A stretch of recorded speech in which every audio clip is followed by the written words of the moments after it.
Second of two regular season meetings between the New York Red Bulls and Atlanta United. Sports Illustrated Stadium, the site for this game on Saturday before the international break coming up. Jason, appreciate you coming on, giving us some time. So much of the talk this year for Atlanta United was promise and prosperity going into the year, gloom and doom through the first part of the season, and optimism over the course of the last couple of games. You guys have run the gamut of emotions so far, my friend, in the first half of the year. Yeah, it's been I mean, you go back to the middle of last year. It's been about 12 months of just absolute ups and downs and chaos. And you look back at the memories you get on social media platforms now and last year at this time, they were just about to make the coaching change from Gonzalo Pineda to Rob Valentino as the interim. Crazy travel. It was up and down with Rob, and it really got good at the end and a great run in the postseason. And then this season, never expected to be where things are right now. With the amount of money spent in the offseason, with Ronnie Dyla coming in, and with the way the first month went, I think in terms of the quality of play, the results weren't matching. And it felt like there was this time frame where the team lost its confidence. They got very tentative in the way that they were playing. And I know it was driving Ronnie crazy. And whatever has snapped here, and it kind of started in Austin on the road in that midweek game where things could have went one way after a free kick goal, and it didn't. And you came back and you found a late equalizer, and it's been steadily growing from there. And these past two games at home have been so chaotic, so crazy. Big wins for the team, and they're going to come in on very tired legs, but with a lot of momentum on Saturday. Do you see, let me think of the best way to say this, the issues that plague the team in the middle stretch of this first half of the year? Do you see them getting better, results notwithstanding, over the course of the last couple? Because sometimes even the results can be misleading, Yeah, and it could just be a band-aid for a couple of games, playing at home, having some energy. Do you see what plagued this team earlier getting better on the field? it's funny. If we had talked before last night's match, I don't know how I would have answered that because the game on the weekend with Cincinnati was a very vital win and a very vital performance. And it was good, but I wasn't sure. Like, I didn't know if that was the turning point, if it was just a fluky win, if it was just a good win.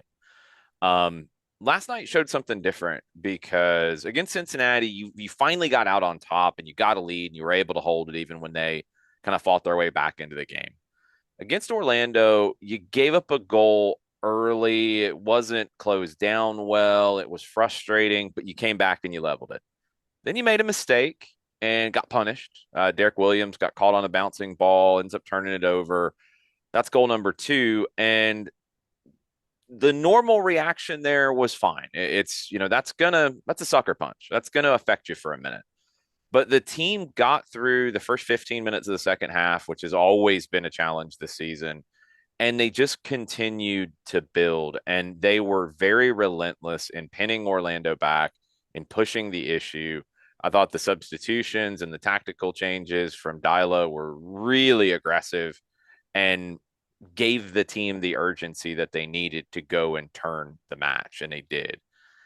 I think things are in a good spot right now. There are still issues with just overall ability inside the attacking 18 and inside the defensive 18. I think the goals have been the biggest issue this season. They have scored I think, about half of their goals in 3 games.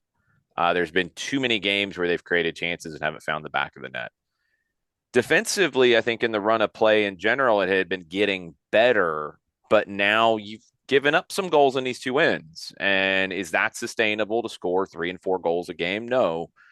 Can you get those numbers down a little bit on the defensive side while still getting the numbers forward that you want? That's the question TBD at this point. Has it taken, let's say, 16 games for Ronnie Dyla, who has had success in the league before, to figure out what the best way is to play with a team that everyone knows how much money was spent in the offseason, but there's still that mesh point that needs to come together. And sometimes it takes 5, 10, maybe in Atlanta's case, 15 games. Yeah, it's fascinating because you think back to the two big additions with Miguel Almiron coming back and with Latte Lot coming in. You got Almiron, I think the last week they were in Florida before they came back for one more preseason game. So you didn't have him for very long, and he hadn't played a whole lot in the past in that first half of the season at Newcastle. Latte Lot, you got in right before the last preseason game against Dallas. You had very little time in the training pitch with him. I think on paper, the idea that the team started with, and got to remember that first month, the performances were pretty good. The results were not matching the performances. But in the 4-3-3, with those guys figuring it out on the fly, I think there were still some good performances there. But you started to see a few recurring issues. And I think there's still things that have to be worked through. Miguel Almiron is not the same player that he was. And it's not fair to expect him to be, but you have to adjust a little bit to that. And he has to adjust to it as well. I think playing him in the role that we've seen in these last three games, including the Philadelphia match, where the midfield is tweaked a little bit. It's been three center backs. You know, you can call it a 3-5-2, 5-3-2. At times it looks a little bit more like a 3-6-1, 3-4-2-1 because Almiron's in a very free role. But I think that's helping him find his footing a little bit. And more importantly, helping other guys around him have a structure to play in. And I think that's where things have been difficult because Miguel, as much of a game changer as he was even back in 2017 and 18 in Atlanta, he's not somebody that is a prototypical 9-10 winger. Like he doesn't really fit a prototype. So you need to play with him some and figure out how he's going to move, how he's going to get on the left foot, how he uses his right side because he doesn't have a really strong right foot, but he's still effective going to the right. Alexei Moranchuk, I think, up to this point has been very deferential and dropped out of space and moved to other spaces and tried to accommodate and get Miguel going. But we were seeing it in these last two games. Moranchuk is a baller, just a flat out technical wizard. And you need him pulling the strings and you need Almiron running off of him. And I think the team is starting to recalibrate a little bit to that. The next step is getting Latte Lot going again. So I think early on, he found some goals. He created some goals himself. Right now, he's not getting a ton of service because the team is still kind of adjusting to this new shape a little bit. I'd like to see them force that issue a little bit and feed Latte Lot and really make that a point of emphasis early on in the first half to try to get him going. Jason, finish with this one if you can. Everyone's dealing with it with a packed schedule in the month of May. Red Bull will be playing their ninth game. I had noticed or tried to notice over the course of the last couple, it doesn't look like there's been a ton of roster rotation, which would lead someone to think is Saturday the day that Atlanta put some new pieces. And I'm not asking for the lineup at this point. Listen, if you want to share it with everyone, by all means, go ahead and do that. But you'd have to think, even knowing that there's a break coming in the month of June, you still have to be careful with overplaying guys 3 times in a week. Red Bull's dealing with it. Atlanta's dealing with it. Everybody's dealing with it. Tired legs will be an issue for everybody on Saturday. Yeah, I learned something in our pregame show yesterday from Garth Lagerway that the league has a rule that the schedule Atlanta is in right now because they got the double whammy of the Sunday night, then Wednesday night, now Saturday again. So 2 days in between 3 games. You can only do that one time in a season. That is a league rule that I didn't know existed. It's very difficult. I totally agree with how Ronnie Dyla has played it up to this point because I think you had to go for the 6 points at home. The home games, which Atlanta doesn't have a whole lot of them left because you're going to be away during the summer a lot with Club World Cup in Mercedes-Benz Stadium.